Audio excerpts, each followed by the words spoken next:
नमस्ते बच्चों, कक्षा 9 विषय गणित और प्रश्नावली है अपनी 14.4 के क्वेश्चन हल करनी है। देखो 14.4 का पहला क्वेश्चन क्या दे रखा है कि एक टीम है फुटबॉल की, 10 मैचों में उन्होंने ये गोल किए हैं। तो इसका क्या ज्ञात करना है? माध्य ज्ञात करना है, दूसरा माध्यक ज्ञात करना है और फिर इसका बहुलक ज्ञात करना है। तो माध्य क्या होता है? सभी आंकड़ों का योग बटा में आंकड़ों की संख्या। 1 2 3 4 5 6 7 8 9 10 है, सभी का योग कर दो। 2 और 3 5, 5 और 4 9, 9 और 5 14, 14 में 0 जोड़ोगे 14 ही, 14 में 1 जोड़ोगे 15, में 3 जोड़ोगे 18, में 3 जोड़े 21, 21 में 4 जोड़े 25, में 3 जोड़े 28 और बटा में कितना है 10। कितना हो गया 28 बटा में 10 यानी कि 2.8 गोल है। तो ये 2.8 गोल आ गया इसका माध्य। अब अपने को क्या ज्ञात करना है? माध्यक और या फिर बहुलक। बहुलक तो क्या होता है? जो सबसे अधिक बार आई, जो संख्या सबसे अधिक बार आई वो क्या होता है? बहुलक। 2 कितनी बार आया? 1 बार। 3 कितनी बार आया? 4 बार। बाकी संख्या इतनी बार नहीं आई, तो बहुलक क्या हो गया? 4 हो गया। अब देखो माध्यक। माध्यक कैसे ज्ञात करते हैं? दिए गए आंकड़ों को आरोही या अवरोही क्रम में पहले व्यवस्थित करते हैं। तो अपने किसी क्रम में भी कर लो, 0 पहले आएगा, फिर 1 आएगा, फिर 2 आएगा। 3 कितनी बार है? 4 बार है, तो फिर कितनी 4 बार 3 आएगा। फिर 4 कितनी बार है? 2 बार। और फिर क्या आएगा? 5 आएगा। आ गया। टोटल आंकड़े कितने हैं? 10 है, तो 10 का आधा करोगे तो 10 प्लस 1 बटा में 2 करोगे तो ये अपना संभव नहीं है। तो देखो इधर से 1 छोड़े, इधर से भी 1 छोड़े, इधर से 1 छोड़े, 1 छोड़ दिया, फिर 1 छोड़ दिया, फिर 1 छोड़ दिया, बीच में एक संख्या नहीं, कितनी बची? 2 बची। जितनी संख्याएं बीच में बची दोनों का योग करके बटा में 2 कर दो, 6 बटा में 2 कर दो तो कितना आ जाएगा? 3 आ जाएगा। माध्यक भी 3, बहुलक भी 3 और माध्य कितना आ गया? 2.8 आ गया। इस प्रकार ज्ञात करते हैं। सेम क्वेश्चन है दूसरा, वही ज्ञात करना है। माध्य, माध्यक, बहुलक। तो पहले ज्ञात करो माध्य। माध्य कैसे ज्ञात करते हैं? सभी आंकड़ों का योग। 41 plus 39 plus 48 plus 52 plus 46 62 plus 54 plus 40 plus 96 plus 52 plus 98 plus 40 plus 42 plus 52 plus 60 बटा में कितनी संख्याएं होगी? 1 2 3 4 5 6 7 8 9 10 11 12 13 14 15। कितनी संख्याएं होगी? 15 होगी। इन सभी का योग करना आपको आता ही है, तो इन सभी का योग करोगे तो आपके पास आ जाएगा 822। 822 बटा में कितनी संख्याएं हैं? 15। और इसको हल करोगे तो 54.8 ही अपने पास क्या आ गया? माध्य आ गया। अब बात करें बहुलक की, तो देखो 41 कितनी बार आया? 1 बार। 39 कितनी बार आया?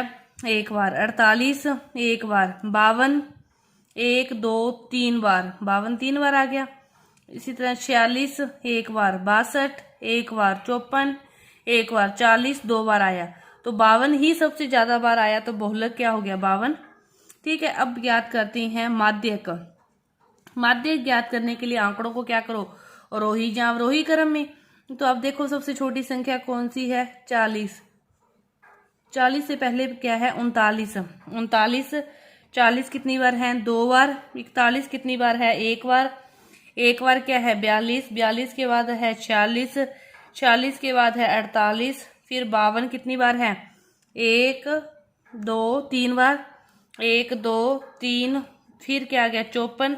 54 के बाद 60 के बाद 62 के बाद 96 के बाद क्या आ गया? 98। ठीक है। एक संख्या छोड़ी, एक इधर से छोड़ी, फिर तीसरी भी छोड़ी, चौथी भी छोड़ी, 5वीं भी छोड़ी, छठी भी छोड़ी, 7वीं भी छोड़ी, तो बीच में क्या बच गया? 52। तो इसका माध्य क्या हो गया? 52। कि आरोही या अवरोही क्रम में लिखकर जो मध्य पॉइंट होता है वो क्या होता है? माध्य का। ये तो इस तरीके से सूत्र के अकॉर्डिंग क्या है? 15। टोटल संख्याएं कितनी है? 15। 15 में 1 जोड़ के 2 का भाग दो, 8वीं संख्या। 8वीं संख्या या 8वां पद। 1 2 3 4 5 6 7 8। 8वीं संख्या क्या? 52 ही है। तो ये होता है इस अकॉर्डिंग। तो इसके बाद देखो तीसरा क्वेश्चन। तीसरा क्वेश्चन अपने को क्या दे रखा है? अब अपने को आंकड़ों का माध्यक दे रखा है। आंकड़ों का माध्यक दे रखा है, अपने को x की वैल्यू निकालनी है। तो अपने को नहीं पता कि ये आंकड़े आरोही अवरोही क्रम में उसने लगा के दी हुई हैं। माध्यक का मतलब कितनी संख्याएं हैं, 1 2 3 4 5 6 7 8 9 10 संख्याएं हैं। तो अपने को बीच का पॉइंट तो आएगा ही नहीं, तो 10/2 यानी कि पांचवा पद, पांचवा और फिर पांचवा और छठा, इन दोनों पदों का योग करके बटा में क्या करते हैं, 2 करते हैं। जो मध्य पॉइंट ना आए कि 10 जो उस विषम संख्याएं हों फिर तो 1 जोड़ के सम हो जाती है, लेकिन ये सम संख्याएं हैं तो 1 जोड़ के 11/2 तो अपने निकाल नहीं सकते। तो इसीलिए फिर 10/2 पांचवा और छठा पद दोनों का योग करेंगे। तो 1 2 3 4 पांचवा और छठा क्या है, x प्लस 2/2 किसके बराबर है, माध्यक अपने को दे रखा है 63 के बराबर है। तीसरा गुणा कर दो, 1x 2x प्लस 2, ये हो गया 2 3 6 2 6 12, तो 2x बराबर 126 में से दोगे 124, x की वैल्यू क्या आ गई, 124 में 2 का भाग दोगे तो कितना आ गया, 62। x की वैल्यू कितनी आ गई अपने पास, 62 आ गई। इसको अपने इस प्रकार हल करेंगे। ये है अपना तीसरा क्वेश्चन। इसके बाद देखो चौथा क्वेश्चन। चौथा क्वेश्चन क्या दे रखा है, इन निम्न आंकड़ों का बहुलक ज्ञात करना है। 14 कितनी बार आया, 1 2 3 4, 14 कितनी बार आ रहा है, 4 बार। 18 कितनी बार आ रहा है, 1 2 3 बार, ठीक है। 23 एक बार है, 22 एक बार है, तो ज्यादा बार क्या आ रहा है, 14 ही आ रहा है।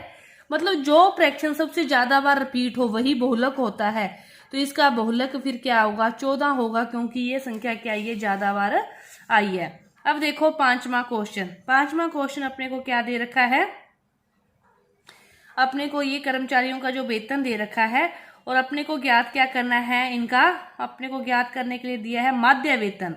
तो माध्य वेतन ज्ञात करने के लिए क्या करते हैं अपने, ये तो होता है एफ और ये होता है एक्स, तो पहले एफ आई एक्स आई ज्ञात करके टोटल इसका भाग दे देते हैं। माध्य वेतन का ज्ञात करने का सूत्र क्या होता है कि F sigma F I X I upon में सिग्मा एफ आई।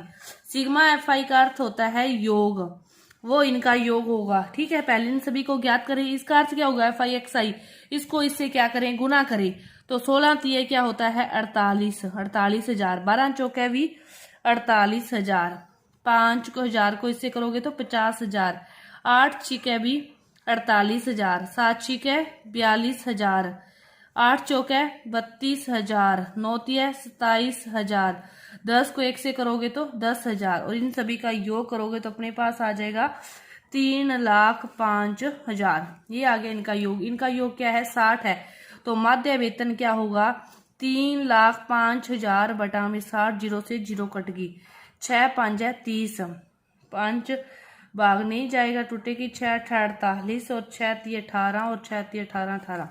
इस प्रकार आपका ये आएगा माध्य वेतन, पांचवा क्वेश्चन। इसके बाद देखो छठा क्वेश्चन क्या दे रखा है। छठा क्वेश्चन में आपको क्या करने हैं, इस स्थिति में उदाहरण देने हैं। पहला उदाहरण देना है कि माध्य ही केंद्रीय प्रवृत्ति का क्या हो, उपयुक्त माप हो। तो देखो जो आंकड़े होते हैं उनके जो चरम मान होते हैं, जो वो माध्य को क्या करते हैं, प्रभावित करते हैं। माध्य का अर्थ क्या होता है, जितनी संख्याएं दी है सभी का योग करके उसका भाग देना। तो जो चरम मान होंगे जो वो ज्यादा होंगे तो माध्य पर फर्क पड़ेगा ही, कम होंगे तो भी फर्क पड़ेगा ही।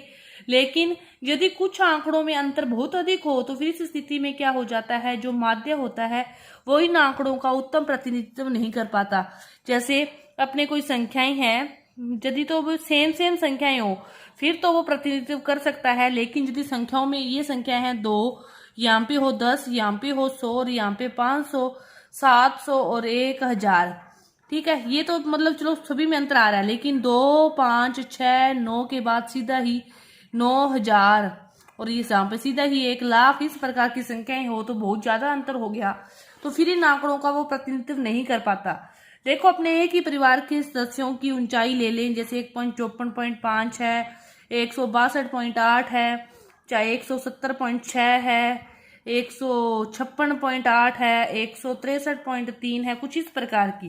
तो इनमें क्या होता है, अंतर बहुत कम है, सभी में लगभग पास पास आ रहे हैं ना, 10-20 के अंतर में सभी आ रहे हैं। तो इस स्थिति में जो माध्य होता है ना वो उत्तम प्रतिनिधित्व कर सकता है इन आंकड़ों में, लेकिन जब आंकड़ों में अंतर बहुत ज्यादा होता है तो वो उनका प्रतिनिधित्व नहीं कर पाता।